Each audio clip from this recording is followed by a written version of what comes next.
Ces Canadiens ne décolèrent pas et appellent à résister.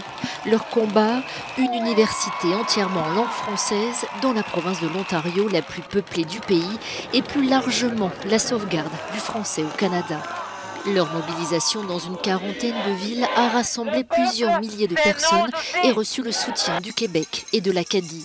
Cette université de 3000 étudiants devait voir le jour en 2020 à Toronto. Elle était très attendue par les 600 000 francophones de la province, mais le premier ministre de l'Ontario a enterré le projet le mois dernier pour des raisons budgétaires. Inacceptable pour la ministre fédérale des langues officielles et le Premier ministre Justin Trudeau. Il s'est dit prêt à financer à hauteur de 50% ce projet d'université si l'Ontario revenait sur sa décision.